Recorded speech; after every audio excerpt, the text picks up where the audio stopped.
I used to think that if something felt strong, it meant it was right. If the chemistry was there, if the pull was intense, if I couldn't stop thinking about them, that had to mean something. And it did mean something. It meant I was attached. What I didn't understand then was that intensity and compatibility are not the same thing. I've been in relationships that felt electric at the beginning, the kind that makes your stomach flip and your mind race. But underneath that charge, there was no steadiness, no shared values, no emotional maturity, just momentum. And momentum will carry you straight into a wall if you don't check the direction first. I've also been in relationships that felt calmer, slower, less dramatic. The kind where respect showed up consistently, where words matched actions, where I didn't feel like I was auditioning for love. That difference took me years to understand. Attraction feels urgent. Compatibility feels steady. One makes your heart race. The other lets your nervous system relax.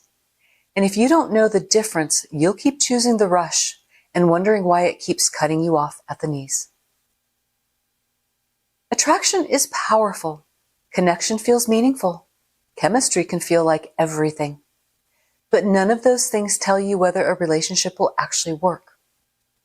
Once you understand how relationships function, the patterns, the limits, the realities, the next question becomes much harder.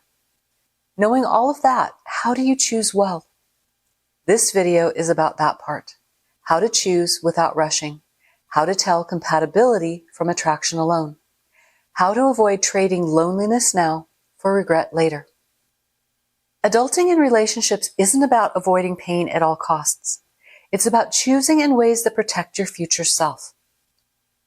So let's talk about what actually holds relationships together and how to choose without losing yourself in the process.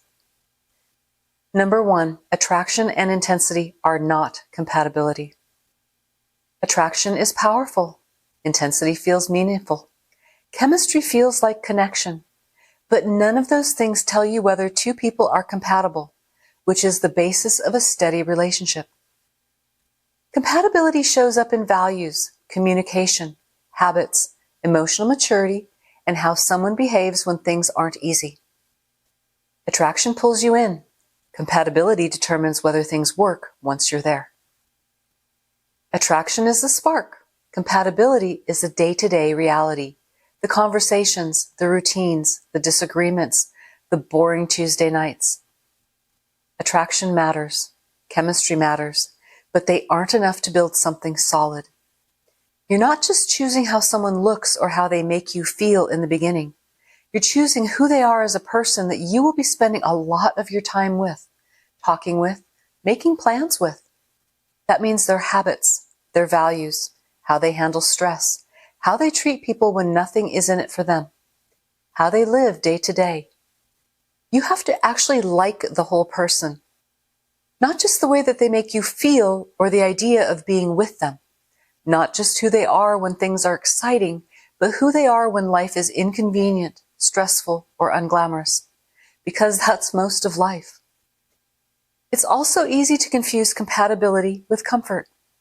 Some people choose relationships because of what someone has: money, popularity, stability, access, or the way being with them makes life feel easier or more impressive.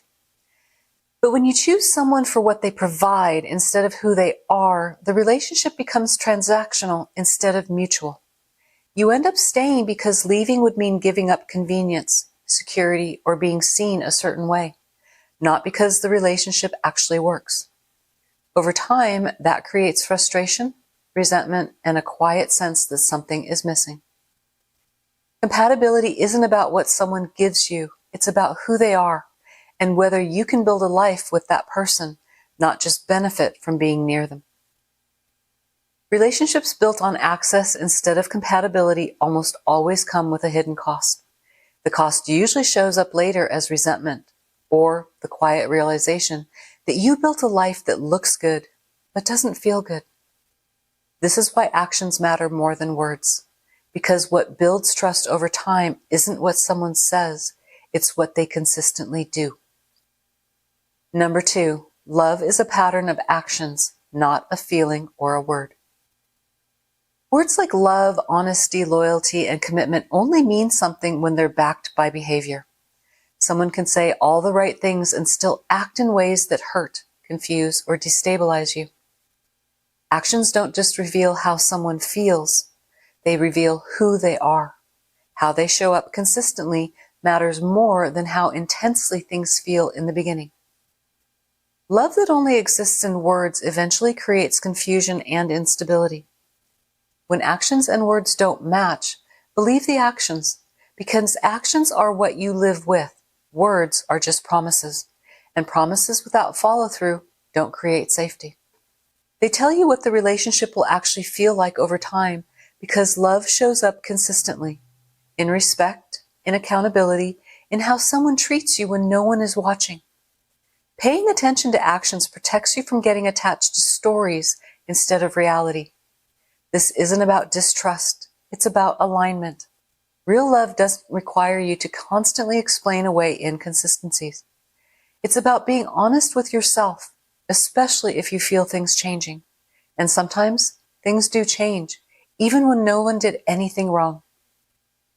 Number 3, love is a pattern of actions, not a feeling or a word.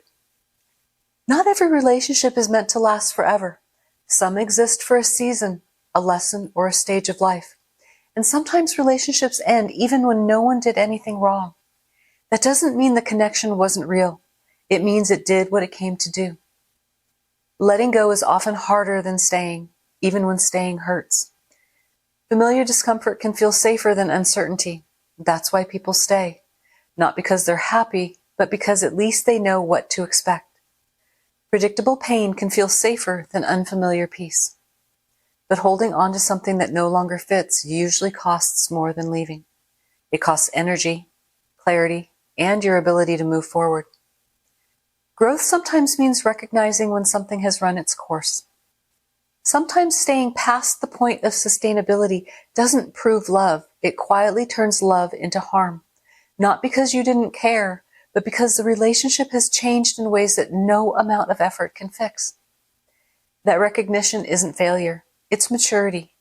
Adulting isn't about never losing. It's about noticing sooner when something no longer fits and responding honestly instead of staying stuck. Change isn't betrayal. It's adaptation. It's responding honestly to what life is asking of you now, not what it asked of you before. Life is change, and change is how growth happens. When you try to freeze something that has already begun to shift, you end up stuck. Not because you cared too much, but because you didn't allow movement. Endings are also beginnings, even when they don't feel that way at first. When you hold on to what has already passed, you aren't available for what comes next, or who comes next. You don't have to rush the process. Sadness is allowed. Grief is allowed. Taking time to heal is part of moving forward, not a delay.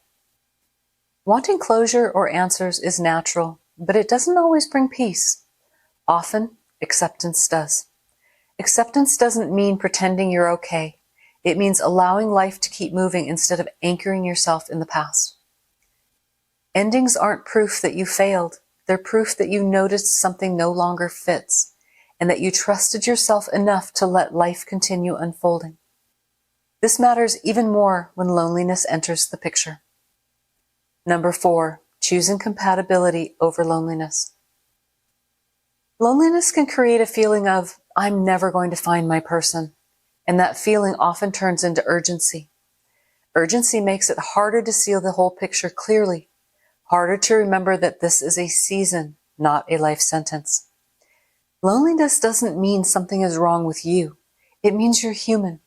But choosing from fear almost always creates more fear later. When people rush into relationships to avoid being alone, they often overlook information they wouldn't ignore otherwise. The relief feels real in the moment, but it doesn't last, and the consequences usually last much longer. Waiting isn't wasted time. It's space to keep growing, learning about yourself, and seeing what actually fits when you're not under pressure. Choosing compatibility over urgency protects your future far more than choosing connection at any cost. When loneliness hits, the most powerful move isn't always finding someone. It's choosing movement without attachment. This is where life quietly starts working in your favor again. Not because you forced anything, but because you gave yourself room to breathe and grow. That might mean joining a new group, starting a hobby you've always been curious about, going to the gym, taking a class, or spending time building a skill that makes you feel more like yourself. Those choices don't just fill time, they change your environment, your confidence, and the kinds of people you naturally cross paths with. Very often, the person you eventually connect with shows up because of what you choose to do while you are waiting, not because you rushed to escape being alone. You don't need to rush into relationships to have a meaningful life. The right connections don't require you to give yourself away or abandon who you are. And this is what everything that you've learned here leads back to. Hi, buddy. When it comes to relationships, adulting isn't about getting everything right at first. It's about understanding cause and effect early enough that your choices start working for you instead of against you. Attraction isn't a plan, intensity isn't a guarantee, and staying isn't always proof of love. What actually shapes your future is compatibility, consistency, and the choices you make when no one is pressuring you to decide. Choosing compatibility over loneliness isn't settling. It's respecting your future self. Leaving when something no longer fits isn't failure, it's maturity. Healthy relationships don't require you to disappear, shrink, or abandon who you are. They're built between two people that can take responsibility for their emotions, not one person carrying the weight for both. And when you choose with clarity instead of fear, even the hard choices move your life forward. That's what adulting in relationships actually looks like. Below you'll find a companion PDF with simple questions to help you notice how these patterns show up in real life, along with a written version of this video that you can read, follow along with, or return to later. I will see you in the next one. Say bye!